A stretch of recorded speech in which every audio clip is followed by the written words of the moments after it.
There's no question she murdered her children one by one, drowning them all in the family bathtub, locking the door so the 5 children couldn't get out of the house, waiting until her husband left to avoid detection, fighting to hold each one of the children under the water.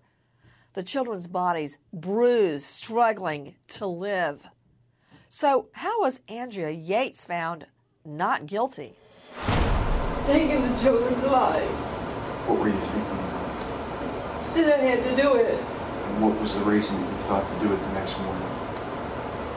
Because Rusty would be at work.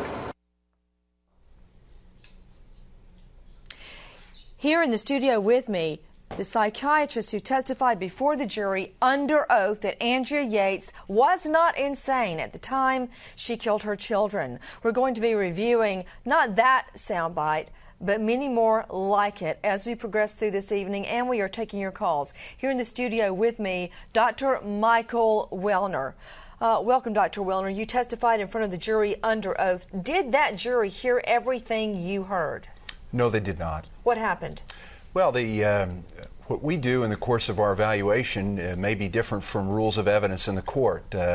I did have an opportunity in the course of my evaluation to interview and take in information from 29 witnesses. The court ruled that that was hearsay that the jury should not be exposed to. So that, among other things, was aspects of what influenced my opinion that the jury did not hear.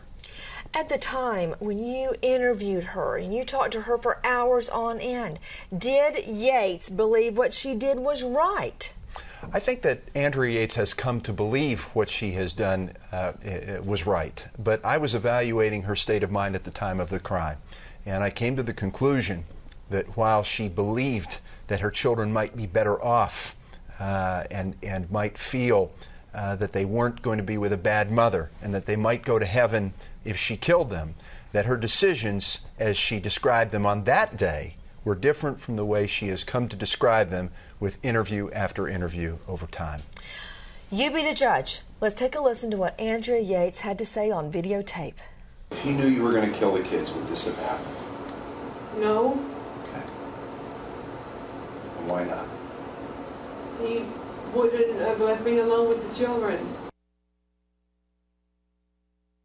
I just waited till after he left and started to fill the tub. What was going on before then? That's all I thought about. Was? Drowning them. To Dr. Michael Wellner, she said she began contemplating killing the children far in advance. Significance? Well, what's interesting is that in our interview, she said a couple of days before. When she was interviewed in 2001, she told Dr. Dietz 1 month before. Earlier, she told Dr. Resnick 2 months before. So she was aware of the important issues of her trial, and in my professional opinion, her answer was changing over time. Andrea Yates, to this day, remains at a Texas state mental health facility.